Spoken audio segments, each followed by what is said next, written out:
요셉의 뛰어난 정책으로 인해서 애굽의 백성들은 7년의 대기근에도 생존할 수 있었습니다. 그런데 그들이 공짜로 이 구원의 은혜를 받은 것은 아니었습니다. 그들은 차례로 자신들의 재산을 가져갔고 또 가축대를 바쳤습니다. 마지막으로 그들의 소유였던 땅을 나라에 바쳐서 양식을 구했습니다. 결국 그들은 바로의 종이 되어서 생명을 부지하게 된 것입니다. 물론 우리가 요셉이 지금 이 상황을 악용해서 백성들에게 수탈을 했다라고 볼 수는 없습니다.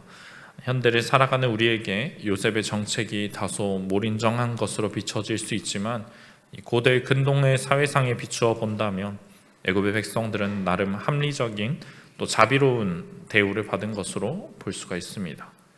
실제로 그들은 요셉과 바로에게 감사하고 있습니다. 사람이 쉬 굶어 죽을 수 있는 이런 시대, 복지가 잘 되어 있지 않고 이런 어려운 시대에 그것도 이렇게 광범위하고 긴 끔찍한 흉년이 찾아와 있는 상황입니다. 거기서 살아남는 것만으로도 저런 감사한 상황입니다.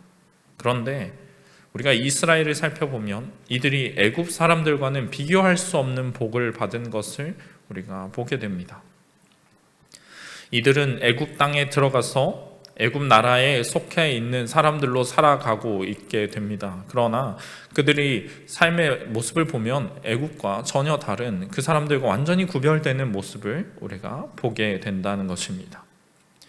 우리가 고센 땅에 산다고 해서 이 이스라엘이 그들이 애굽 사람들과 거주지만 분리되어 있다고 해서 구별된 백성으로 불리는 것이 아님을 우리가 말씀을 통해 보게 됩니다. 그들의 삶에 확연하게 보이는 두드러진 독특한 특징이 있었기 때문에 이스라엘은 애굽과 섞이지 않을 수 있었습니다. 이 신약 시대를 살아가는 우리 아주 혼란한 세대를 지나가고 있습니다. 종교적인 관점에서 다원화 사회를 우리가 살고 있습니다. 너도 옳고 나도 옳다. 네가 믿는 종교도 내가 믿는 종교도 다 옳으니 서로 존중하자.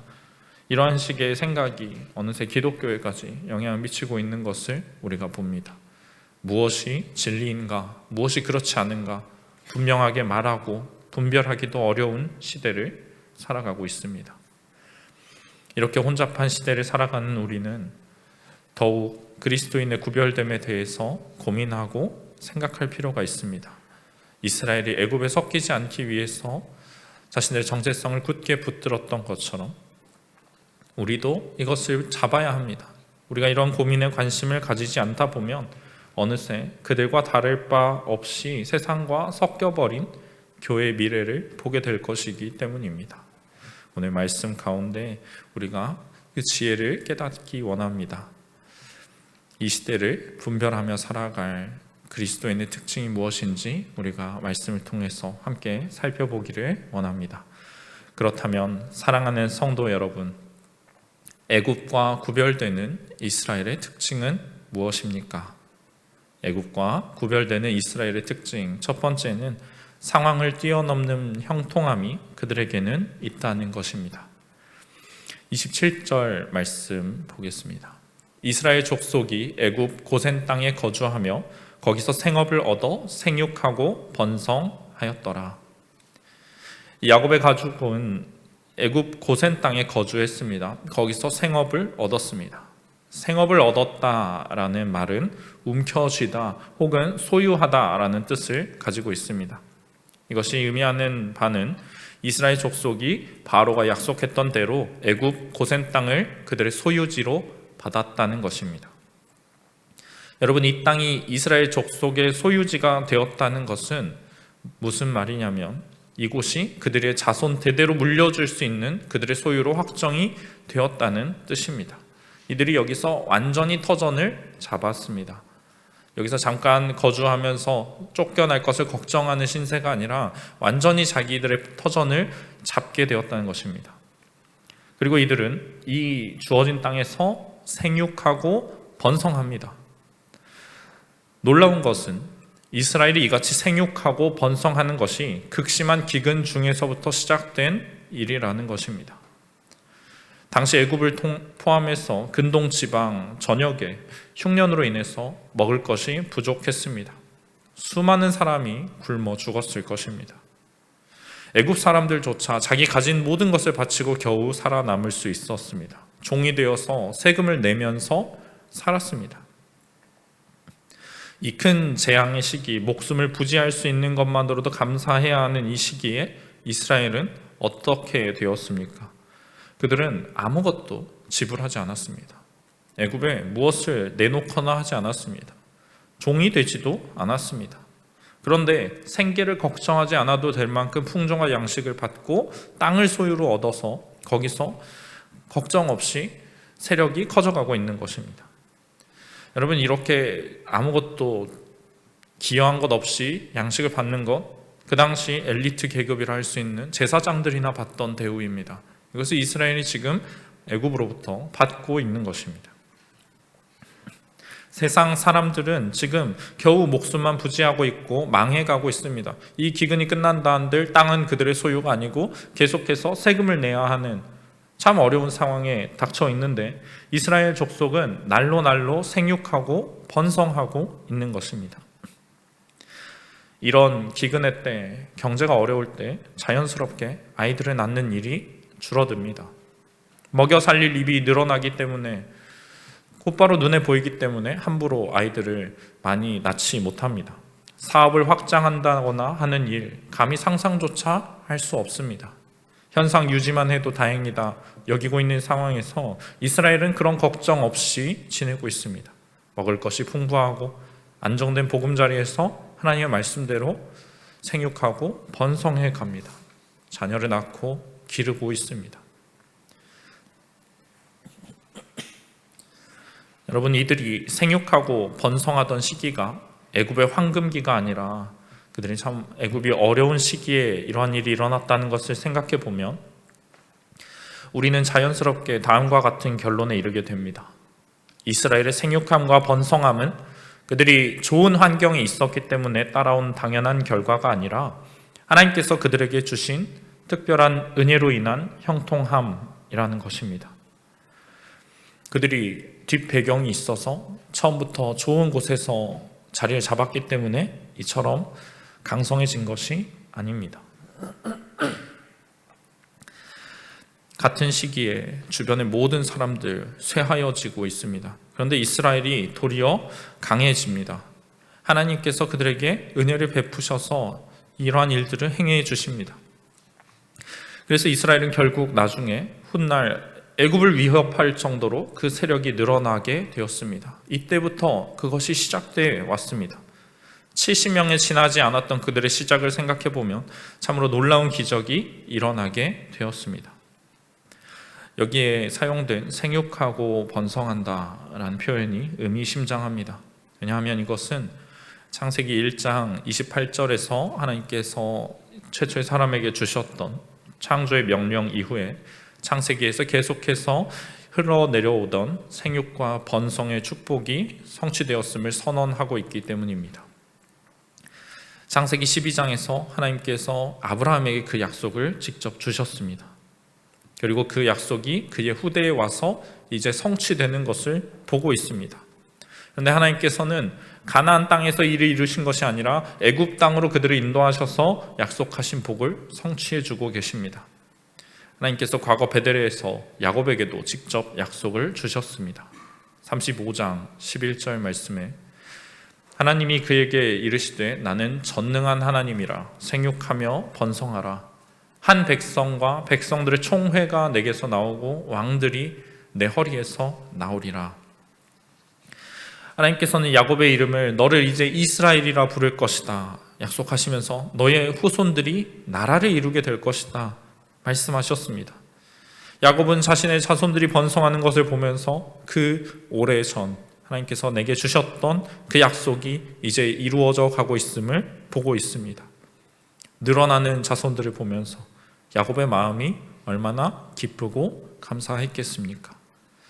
또한 이 생육하고 번성함은 앞으로 있을 출애굽의 때에 출애굽의 근거가 됩니다. 이스라엘 번성의 전조가 됩니다. 출애굽기 1장 7절에 보시면 이스라엘 자손은 생육하고 불어나 번성하고 매우 강하여 온 땅에 가득하게 되었더라 말씀하고 있습니다. 이들이 매우 늘어났기 때문에 이제는 더 이상 애굽에 있을 필요가 없고 약속의 땅으로 돌아가게 될 것입니다.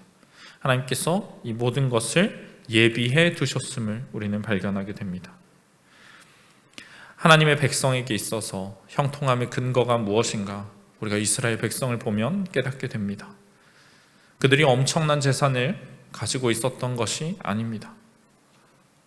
번성하기 좋은 땅을 가지고 있었던 것도 아닙니다. 외적의 침입에서 자신들을 보호할 군사력이 있었던 것도 아닙니다. 막대한 인구를 자랑하던 집단도 아니었습니다. 그런데도 그들은 이처럼 그 어려운 시기에 남들은 모두 망하여지고 있으나 성공하고 있습니다. 이것이 하나님께서 형통하게 하시는 자의 모습입니다. 하나님의 형통케 하심은 세상의 그것과는 다릅니다. 사람들은 환경이 갖추어져야만, 모든 조건이 있어야만 성공할 수 있다고 생각합니다. 사람이 노력도 필요하고 운도 따라줘야 성공을 하지, 이런 것들이 중요하다고 생각을 합니다. 그러나 하나님의 백성은 이런 것들보다 더 중요한 것이 있음을 알고 있습니다. 하나님께서 그들과 함께 하신다는 사실입니다. 우리가 상황을 보면 하나님께서 이 모든 것을 예비하셨음을 확신할 수 있습니다. 대기근 중에도 애굽의 고센 땅을, 그 빈 좋은 땅을 그들을 위해서 예비해 두셨습니다. 양식을 얻으러 애굽으로 왔더니 그 땅의 총리가 잃어버린 아들, 동생이었다는 것, 세상 사람들의 눈으로 보기에 어떻게 보이겠습니까? 정말 말도 안 되는 운이다, 정말 기적 같은 일이다 라고 말하겠지만 철저하게 하나님께서 그들을 인도해 내신, 미리 준비하신 결과가 아닙니까? 하나님께서 그들을 강성하게 만드시기 위해서 이 모든 것을 계획하시고 이끌어 오신 것입니다. 하나님 백성의 형통함은 이처럼 하나님께서 주시는 복입니다. 상황에 근거한 것이 아닙니다. 우리가 이것을 잊어버린다면 자기의 공로를 자랑하게 될 뿐입니다. 내 환경이 좋았다, 운이 좋았다, 내가 열심히 노력했다, 이런 것을 자랑하며 하나님의 영광을 가리우게 됩니다. 교만의 함정에 빠지는 것입니다. 그러나 하나님의 인도하심을 믿는 자, 가히 최악이다, 죽음의 위기에 놓여 있다, 그러한 때에도 하나님께서 나를 인도하실 것을 여전히 믿는 자는 결코 망하지 않습니다. 내 능력과 상황을 뛰어넘는 하나님의 역사하심을, 그의 백성을 형통케 하시는 주님의 일을 보게 될 것이기 때문입니다. 두 번째로, 애굽과 구별되는 이스라엘의 특징은 무엇입니까? 장래의 약속을 바라본다는 것입니다. 오늘 본문 28절 말씀입니다. 야곱이 애굽 땅에 17년을 거주하였으니 그의 나이가 147세라. 28절 말씀은 야곱이 이 애굽에서 지금 17년을 거주한 것을 보여줍니다. 그가 애굽에 들어왔을 때, 바로 앞에 나아갔을 때 그의 나이는 130세였습니다. 이제 그의 나이는 147세가 되었습니다. 아직도 그의 조상들의 연조에는 도달하지 못했지만 야곱은 날로 몸이 쇠약해져 감을 느꼈습니다. 자신의 죽음이 얼마 남지 않았음을 깨닫습니다. 언제 무슨 일이 생겨도 이상하지 않은 상황입니다. 그래서 야곱은 자신의 죽음 이후의 일을 대비해야 한다는 생각을 하게 됩니다. 그리하여서 야곱이 요셉을 부릅니다. 29절 상반절 말씀입니다. 이스라엘이 죽을 날이 가까움에 그의 아들 요셉을 불러 그에게 이르되 이제 내가 내게 은혜를 입었거든. 야곱은 요셉에게 그 아들을 불러서 말하기를 내가 내게 은혜를 입었거든, 이런 말로 요청을 시작합니다. 여러분, 이 은혜를 입었다라는 표현은 보통 낮은 자가 높은 자를 향해서 사용하는 표현입니다. 나에게 은혜를 베풀어 주십시오, 나에게 자비를 베풀어 주십시오 라는 말입니다. 지금 애굽의 왕 바로 앞에서도 당당하게 이야기하던 야곱이 자기 아들, 사랑하는 아들 요셉을 대해서 이런 태도를 취하고 있습니다. 그 이유가 무엇입니까?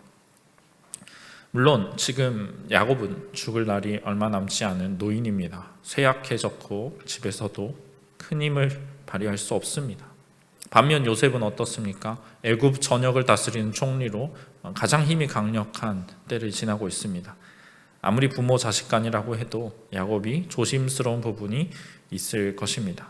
그러나 지금 야곱이 그런 이유 때문에 요셉에게 이렇게 간절하게 말하고 있는 것이라 보기는 어렵습니다. 야곱이 이렇게 자신을 낮추면서 요셉에게 간절히 이야기하고 있는 이유는 그가 지금부터 요셉에게 말하고자 하는 것이 그만큼 중요한 일이기 때문입니다. 야곱은 하나님께서 자신에게 주신 약속 중 하나가 성취됨을 보았습니다. 너의 자손들이 생육하고 번성할 것이다. 그 약속이 이루어짐을 그의 눈으로 보고 있습니다. 그리고 이제 약속의 다른 측면을 기억하고 있습니다. 29절 하반절에서 30절까지 말씀입니다. 청하노니 내 손을 내 허벅지 아래에 넣고 인애와 성실함으로 내게 행하여 애굽의 나를 장사하지 아니하도록 하라. 내가 조상들과 함께 눕거든 너는 나를 애굽에서 메어다가 조상의 묘지에 장사하라. 요셉이 이르되 내가 아버지의 말씀대로 행하리이다. 야곱은 요셉에게 내가 죽거든 애굽에 장사하지 말아달라라고 하고 있습니다.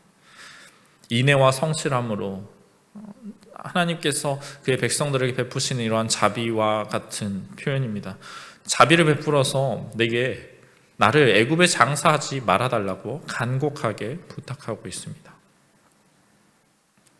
야곱은 지금 분명 가나안 땅에 장사되고 싶다고 말하면서 그는 분명히 지금 하나님께서 그에게 주셨던 약속을 기억하고 있습니다. 그가 애굽으로 내려갈 때 하나님께서 그에게 이렇게 약속하셨습니다. 46장 4절에 내가 너와 함께 애굽으로 내려가겠고 반드시 너를 인도하여 다시 올라올 것이며 요셉이 그의 손으로 내 눈을 감기리라 하셨더라. 가나안 약속의 땅을 떠나야 하는가 말아야 하는가 고민하고 있던 주님의 뜻을 구하던 야곱에게 하나님께서는 내가 너와 함께 애굽으로 내려가겠다고 약속하셨습니다. 그리고 반드시 내가 너를 인도해서 다시 올라오겠다고 하셨습니다. 여러분, 야곱은 지금까지 하나님께서 그를 다시 인도하여서 가나안 땅으로 돌아가게 하실 것을 기대하면서 17년을 살아왔을 것이라 생각이 됩니다. 그러나 하나님께서는 그가 살아있을 때의 일을 행하지는 않으십니다. 시간이 흘러서 야곱은 죽음이 가까워져 옴을 알았습니다. 내가 살아서는 가나안 땅에 갈 수 없겠구나 깨달은 그는 이제 죽어서 그 땅에 갈 것을 소망하고 있는 것입니다. 12절 창세기 35장 12절 말씀에 내가 아브라함과 이삭에게 준 땅을 내게 주고 내가 내 후손에게도 그 땅을 주리라 하시고 하나님께서 주셨던 약속입니다. 아브라함과 이삭에게 준 그 약속의 땅을 너에게 준다. 너의 후손에게도 그 땅을 주시겠다. 하나님께서 분명히 약속하셨습니다. 그 약속대로 그 약속을 믿는다면 이스라엘 후손들은 언젠가 반드시 가나안 땅을 약속의 땅을 얻어야 합니다. 그러니 이 애굽에서 고센 땅을 소유지로 얻었다 한들 야곱은 편히 눈을 감을 수가 없습니다. 그가 진정으로 바라던 땅, 그와 그의 자손들이 돌아가야 하는 땅이 이곳이 아니기 때문입니다. 그래서 야곱은 자신의 아들 요셉에게 간절한 마음을 담아서 이렇게 말합니다. 나를 가나안 땅에 장사해 달라고 말입니다. 그래서 야곱은 요셉에게 너의 손을 내 허벅지 아래에 넣으라 라고 말하고 있습니다. 이것은 당시에 사용되던 맹세 서약 방법 중 하나로 보입니다. 그리고 야곱이 지금 취하고 있는 이 행동은 자기 조부 아브라함이 했던 것과 닮아 있습니다. 아브라함은 종을 보내어서 자기 아들 이삭의 아내 될 사람을 찾아오라 라고 말하면서 이 종에게 허벅지 아래에 손을 넣어서 맹세를 하도록 시켰습니다. 아브라함은 지금 야곱이 그러하는 것처럼 그 당시에 하나님의 언약이 성취되기를 간절히 바라는 마음으로 이 일을 행했습니다. 내 고향, 내 족속에게 가서 믿음의 여인을 데려오라는 것입니다. 그래서 그를 며느리로 삼고 믿음의 집안의 아내, 어머니로 세우라.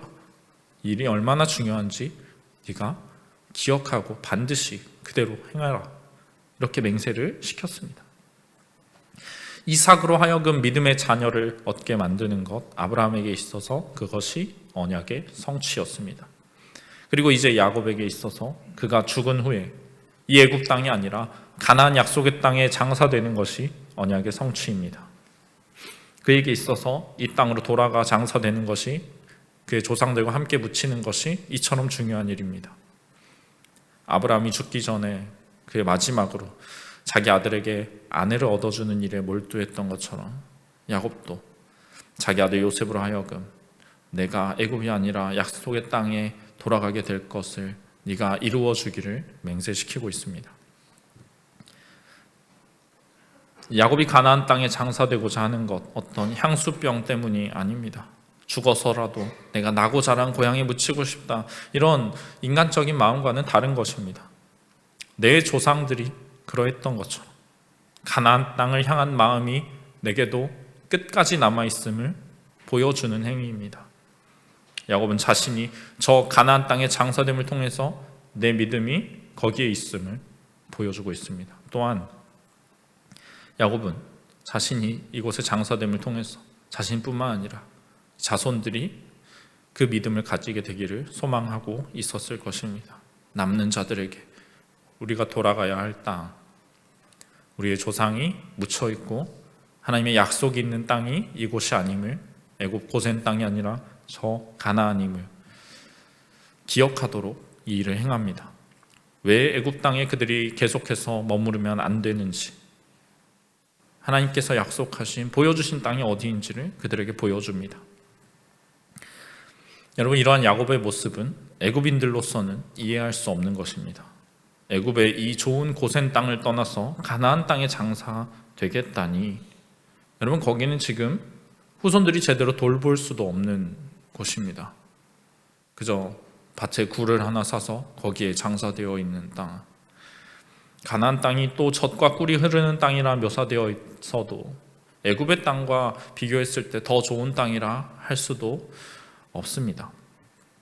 바로의 보호 아래에서 계속해서 풍부한 양식을 먹으면서 지낼 수 있는 이 편하고 좋은 땅을 떠나서 고생으로 그 광야를 지나서 가나안 땅을 빼앗아야 하는 그 힘든 여정, 애굽 사람들이 보기에 얼마나 한심해 보이겠습니까? 자기 자손들이 여기서 이렇게 번성하고 있는데 왜 굳이 그 땅으로 돌아가겠다고 하는가? 왜 바람을 넣어서 자손들을 괴롭게 하는가? 이해할 수 없는 것입니다. 그들은 거룩한 가치를 깨닫지 못합니다. 하나님을 알지 못하기 때문에 보다 높고 큰 뜻이 무엇인지를 깨닫지 못합니다. 눈앞에 보이는 것만이 그들의 전부입니다. 그러나 야곱은 다릅니다. 무엇을 바라야 하는지, 하나님의 약속이 나를 이끄는 것을 그는 평생 동안 경험해 왔고 그것을 남겨주고자 합니다. 자신의 죽음까지도 이 일을 위해서 사용되기를 원하고 있습니다. 내 대에 하나님께서 이 약속을 이루어주지 못하시더라도, 내가 살아서 가나안 땅에 올라가지 못하더라도 하나님은 반드시 나를, 내 자손들을 인도하셔서 이 땅에서 약속의 땅으로 이끌어내실 것임을 그는 믿고 있습니다. 그래서 간절하게 그 일을 위해서 자신이 할 수 있는 바를 다하고 있습니다. 인생의 끝에 선 이 순간까지 말입니다. 우리에게도 이러한 열심이 있기를 원합니다. 세상 사람들은 마지막 순간까지도 탐욕에 사로잡혀서 추한 욕심을 부리거나 또는 모든 것을 포기해버리고 낙심하면서 죽음만을 기다리는 모습을 보여줍니다. 그러나 하나님의 백성은 그들과 다릅니다. 내가 본향에 들어감을 알고 있습니다. 그리고 내 후손들도 그것을 향하여야 함을 잊지 않고 기억합니다. 내게 주신 약속, 우리 집안에, 나의 가족에게, 나의 자손들에게 주신 하나님의 약속, 그것을 일깨워주는 자, 계속해서 거룩한 모습을 끝까지 지키는 자, 그러한 합당한 행동을 취하는 자입니다. 소망을 잃어버리지 않는 모습을 이스라엘은 보여주고 있습니다. 마지막으로 애굽과 구별되는 이스라엘의 특징은 무엇입니까? 세 번째는 하나님을 경배함입니다. 31절 말씀입니다. 야곱이 또 이르되 내게 맹세하라 하매 그가 맹세하니 이스라엘이 침상머리에서 하나님께 경배하니라. 아버지 야곱의 간절한 요청을 들은 요셉은 내가 그 말씀대로 행하겠습니다 답합니다. 그러나 야곱은 마음이 놓이지 않습니다. 그래서 맹세를 요구합니다. 야곱에게 있어서 이것은 정말로 중요한 일입니다. 지켜지지 않으면 안 되는, 반드시 이루어져야 하는 일입니다. 그래서 요셉에게 맹세하라라고 합니다. 이 맹세는 하나님 앞에서 하는 서약이므로 무슨 일이 있어도 지켜져야만 하는 것입니다. 요셉은 아버지의 뜻대로 그를 가나안 땅에 장사할 것을 맹세하였고 이제 야곱은 안도의 한숨을 내쉽니다. 그리고 이스라엘은 침상 머리에서 몸을 구부려 하나님께 경배합니다. 그는 이미 쇠약하여졌으나 침상에서 자기 몸을 일으키고 있습니다. 야곱이 침상에서 지금 아들을 맞이하고 있었음을 우리가 보면 그가 이미 제대로 걷기도 힘든 어려운 쇠약해진 모습이었을 것으로 생각이 됩니다. 히브리서 11장은 동일한 사건에 대해서 이렇게 이야기하고 있습니다. 11장 21절에 믿음으로 야곱은 죽을 때 요셉의 각 아들에게 축복하고 그 지팡이 머리에 의지하여 경배하였으며, 요셉의 각 아들에게 축복하는 일은 조금 뒤에 나오는 일이지만 그가 지금 지팡이 머리에 의지해서 하나님을 경배하는 것, 히브리서에서는 이것이 지팡이로 나오는데 창세기에서는 이것이 침상으로 나오고 있습니다. 여러분, 야곱이 스스로 일어나기조차 힘든 쇠약해진 상황입니다. 무엇인가를 의지하지 않으면 제대로 설 수도 없고 하나님께 예배하는 것도 힘든 이러한 육체의 상황입니다. 그러나 그는 여전히 하나님을 경배하고 있습니다.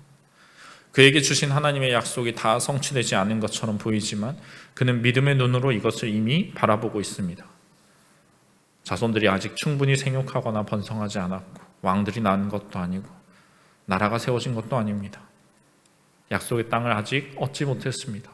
그러나 요셉이 자기 뜻대로 이 일을 맹세하였을 때 하나님께서 앞으로 이 일을 이루실 것임을, 이미 이루어 가고 계심을 야곱은 확신하고 있습니다.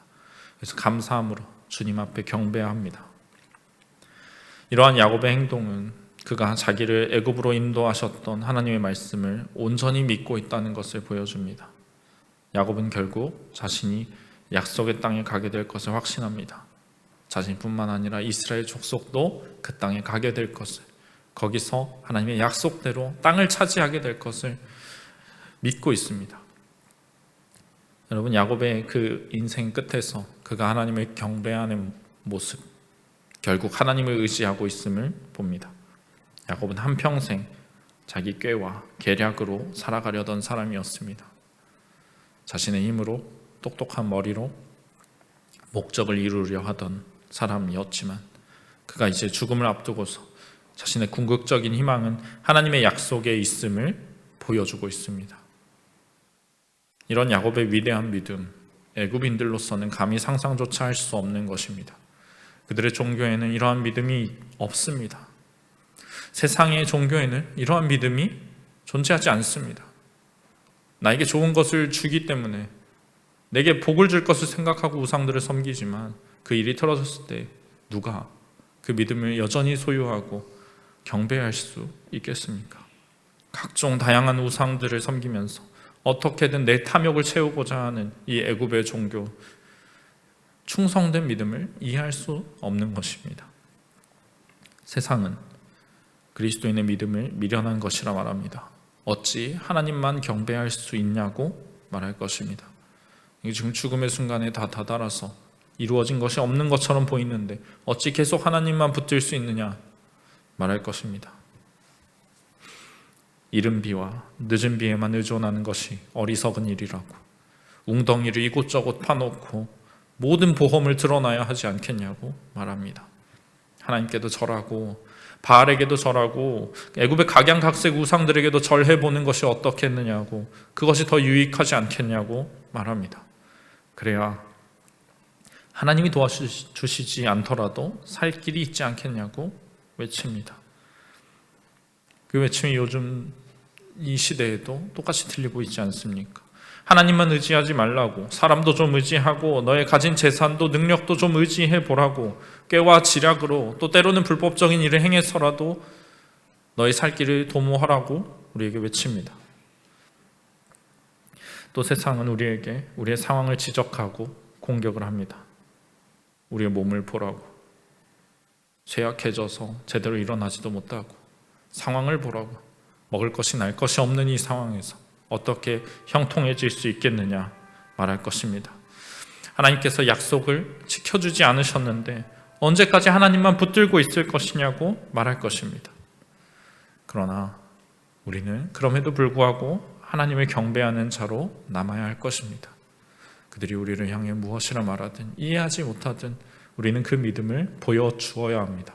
그들과 구별된 믿음을, 끝까지 하나님께 충성하는 것, 하나님의 약속을 믿음의 눈으로 바라보는 것, 그것이 무엇인지, 내 상황과 관계없이 주님을 경배한다는 것이 무엇인지를 나의 주변 사람들에게, 나의 자손들에게 보여주어야만 합니다. 내 삶을 통해서 무엇을 이루었든지 또 이루지 못했든지, 내 상황이 만족스럽든지 그렇지 않든지 우리는 여전히 하나님을 경배하는 자입니다. 내 모든 것을 다해서 하나님께 경배를 드리는 자입니다. 침상머리이든지 지팡이 머리든지 내가 스스로 일어날 힘조차 없을지라도 그것을 붙잡고 하나님께만 경배하는 자입니다. 우리를 형통케 하시고 그 약속을 끝까지 지켜주시는 그 주님의 선하심을 우리가 믿고 있기 때문입니다. 우리의 믿음이 세상과 완전히 구별된 특징으로 우리의 삶 가운데 드러나고 세상이 그것을 보고 하나님을 깨닫기를 우리의 다음 세대가, 우리의 사랑하는 자녀들과 손주들이 이 믿음이 전수되기를 간절히 소망합니다. 하나님께서 이 일들을 우리 가운데 행하여 주실 것을 믿습니다.